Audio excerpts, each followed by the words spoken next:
সুপ্রিয় শিক্ষার্থীরা, অনলাইন ক্লাসে তোমাদের সকলকে স্বাগতম।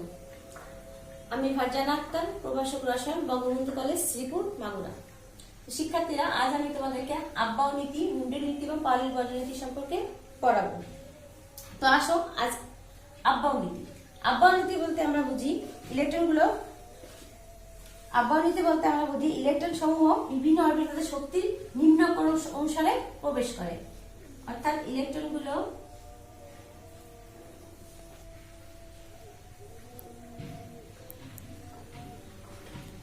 বিভিন্ন অরবিটালে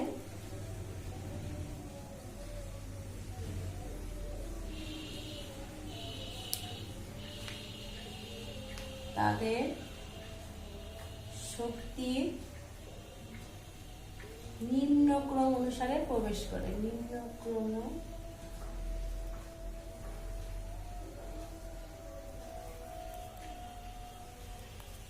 প্রবেশ করে। তো শিক্ষার্থীরা, আব্বাও নীতি বলতে আমরা কি বুঝি? ইলেকট্রনগুলো বিভিন্ন অরবিটালে তাদের শক্তির নিম্ন ক্রম অনুসারে প্রবেশ করে। অর্থাৎ ইলেকট্রনগুলো প্রথমে তাদের নিম্ন শক্তি স্তরে যাবে, তারপরে ক্রমান্বয়ে উচ্চ শক্তি স্তরে যাবে। হুন্ডের নীতি।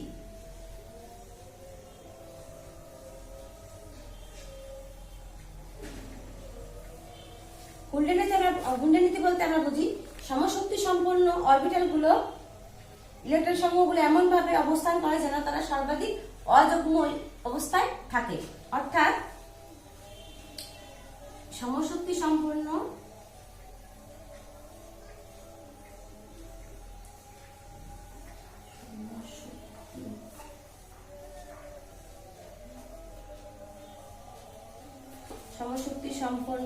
অরবিটাল সমূহ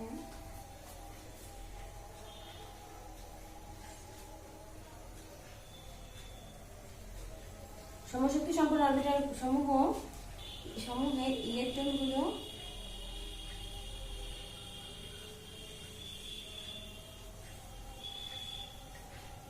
সর্বাধিক অযুগ্ম অবস্থায় থাকে।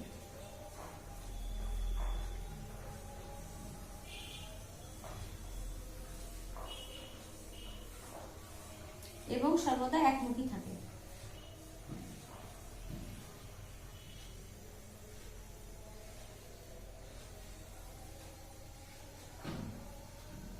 তো শিক্ষার্থীরা, হুন্ডনীতি বলতে আমরা কি বুঝি? হুন্ডনীতি বলতে আমরা বুঝি সমশক্তি সম্পন্ন অরবিটাল সমূহে ইলেকট্রনগুলো সর্বাধিক অযুগ্ম অবস্থায় থাকে এবং সর্বদা একমুখী থাকে। এরপর যদি আরেকটি ইলেকট্রন আসে, তবে তা অবশ্যই বিপরীতমুখী অর্থাৎ বিপরীত স্পিনমুখী হবে। এটা হচ্ছে আমাদের হুন্ডের নীতি। আর পাওলির বর্জনীতি।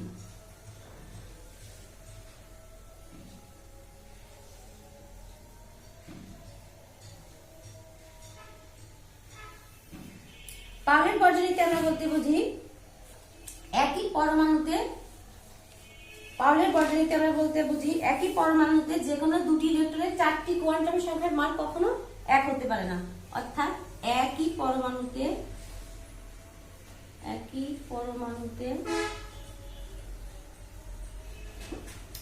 যে কোনো দুটি ইলেকট্রনের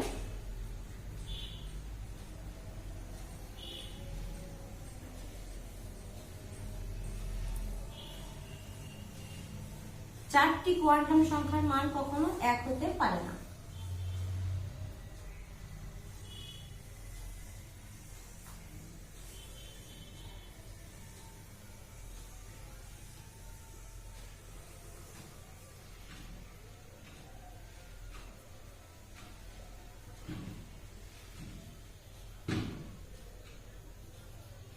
তো শিক্ষার্থীরা, পাওলির বর্জনীতি বলতে আমরা কি বুঝি? একই পরমাণুতে যে কোনো দুটি ইলেকট্রনের চারটি কোয়ান্টাম সংখ্যার মান কখনো এক হতে পারে না। যদি তিনটির মান এক হয়, তবে চতুর্থটির মান অবশ্যই ভিন্ন হবে। তাহলে আমরা আব্বাও নীতি বলতে কি বুঝি? ইলেকট্রনগুলো বিভিন্ন অরবিটালে তাদের শক্তির নিম্ন ক্রম অনুসারে প্রবেশ করে। হুন্ডের নীতি বলতে আমরা কি বুঝি? সমশক্তি সম্পন্ন অরবিটাল সমূহ ইলেকট্রনগুলো সর্বাধিক অযুগ্ম অবস্থায় থাকে এবং সর্বদা একমুখী থাকে। যদি আরেকটি আসে, সেটা অবশ্যই বিপরীতমুখী হবে। এবং পাওলির বর্জনীতি বলতে আমরা কি বুঝি? একই পরমাণুতে যে কোনো দুটি ইলেকট্রনের চারটি কোয়ান্টাম সংখ্যার মান কখনো এক হতে পারে না। তো শিক্ষার্থীরা, এসব আমরা আব্বাও নীতি অনুসারে কিভাবে শক্তি নিম্নক্রম অনুসারে যায়। এক্ষেত্রে আমরা বলবো ইলেকট্রন গুলো 3D তে যাবে না 4D তে যাবে? এখানে আমার ইলেকট্রন গুলো 3D তে যাবে না 4s এ যাবে? 5p। এখানে কে বড়? এক্ষেত্রে আমরা একটা কথা জানি, সেটা হচ্ছে n+l নীতি। তো শিক্ষার্থীদের এসে আমরা দেখি n+l নীতি বলতে আমরা কি বুঝি। 3D এর ক্ষেত্রে n+l নীতি অনুসারে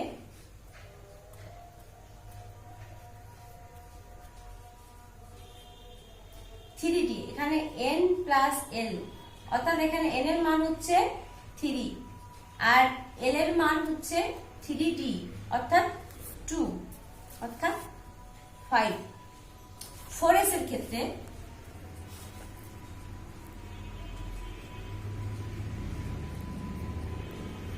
n+l নীতি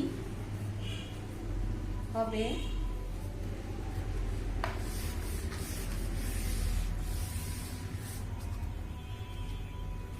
n+l, অর্থাৎ এখানে n এর মান হচ্ছে 4, আমরা জানি s এর মান 0, তাহলে এখানে মান হচ্ছে 4।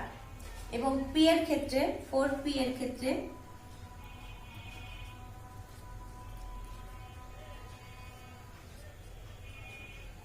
n+l নীতি হবে n+l, এখানে n এর মান 4, p এর মান হচ্ছে spd 1 অর্থাৎ 5। তো আমরা কি বুঝছি শিক্ষার্থীরা, এখানে ইলেকট্রন 3d এর মান হচ্ছে 5, 4s এর মান হচ্ছে 4 এবং 4p এর মান হচ্ছে 5, অর্থাৎ ইলেকট্রন এখানে আগে কোথায় যাবে? 3d তে যাবে না 4s এ? সেক্ষেত্রে ইলেকট্রন কোথায় যাবে? 3d তে যাবে না 4s এ যাবে? 3d এর ক্ষেত্রে এখানে মান আমরা কত পেয়েছি শিক্ষার্থীরা? 3d এর ক্ষেত্রে আমরা মান পেয়েছি 5 আর 4s এর ক্ষেত্রে আমরা মান পেয়েছি 4, অর্থাৎ 4s এর ক্ষেত্রে আমরা মান পেয়েছি 4, 3d এর ক্ষেত্রে পেয়েছি 5, অর্থাৎ ইলেকট্রন আগে 4s এ যাবে তারপরে 3d তে যাবে, অর্থাৎ 3d তারপরে 4s। তো শিক্ষার্থীরা বুঝতে পেরেছি তো শক্তির ক্রম অনুসারে, নিম্ন ক্রম অনুসারে ইলেকট্রনগুলো কিভাবে প্রবেশ করে। এখানে 3d is greater than 4s, অর্থাৎ ইলেকট্রন আগে 3 তে যাবে তারপরে 4s যাবে। এই জন্য এই নীতিকে আমরা আব্বাও নীতিকে অনেক ক্ষেত্রে আমরা n+l নীতিও বলে থাকি। এই জন্য আমরা আব্বাও নীতিকে অনেক সময় n+l নীতিও বলে থাকি। তো শিক্ষার্থীরা এটা ছিল আমাদের আব্বাও নীতি। হুন্ডের নীতির ক্ষেত্রে আমরা কিভাবে করব, আমরা একটা ইলেকট্রন বিন্যাস করে দেখি।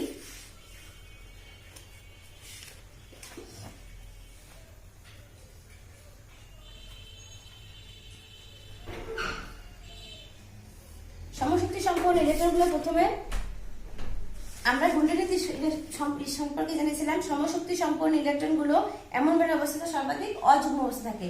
আমরা জানি এটা 2s, 1s, 2s, 2p, এখানে হচ্ছে 1s, এটা 2s, হচ্ছে 2px, 2p1, 2pz। অর্থাৎ আমরা যদি এখানে নাইট্রোজেনের ইলেকট্রন বিন্যাস করি, অর্থাৎ n7,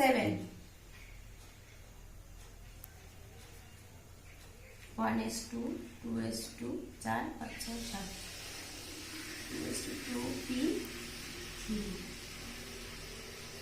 2, 4, 7, অর্থাৎ 1, 2, 3, 4, 5, 6, 7। অর্থাৎ ইলেকট্রনগুলো প্রথমে এক মুখে স্পিনে প্রবেশ করে, পরে বিপরীত অনুসারে আসে এবং সেটা অবশ্যই বিপরীত স্পিনমুখী হয়। এটা হচ্ছে হুন্ডের নীতি। তো শিক্ষার্থীরা তোমরা এভাবে অক্সিজেন, নিয়ন এগুলো ইলেকট্রন বিন্যাস করে দেখবে। এবার আমাদের পাউলির নীতি।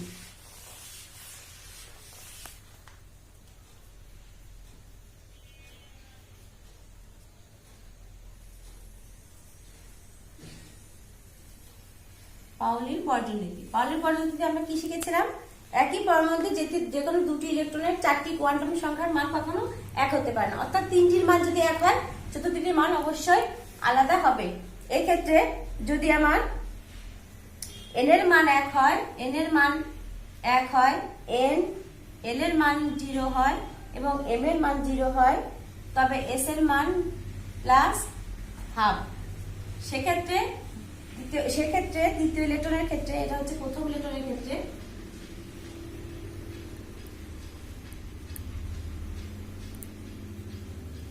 দ্বিতীয় ইলেকট্রনের ক্ষেত্রে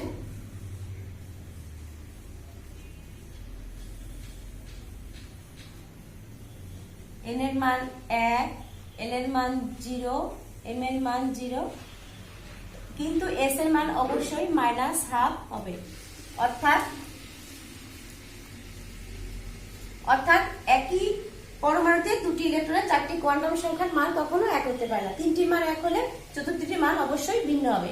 এক্ষেত্রে l এর মান 0, l এর মান 1, n এর মান 0 এবং m এর মান 0, সেক্ষেত্রে s এর মান অবশ্যই দ্বিতীয় ইলেকট্রনের ক্ষেত্রে আলাদা হলো। তো শিক্ষার্থীরা, তোমরা বুঝতে পেরেছো তো আব্বাও নীতি, পাউলির বর্জনীতি এবং হুন্ডি নীতি সম্পর্কে। আমি তোমাদের আগামী দিন এ সংক্রান্ত আর কয়েকটি অঙ্ক করাবো। শিক্ষার্থীরা, তোমরা ভালো থাকবে, সুস্থ থাকবে এবং অবশ্যই ঘরে থাকবে।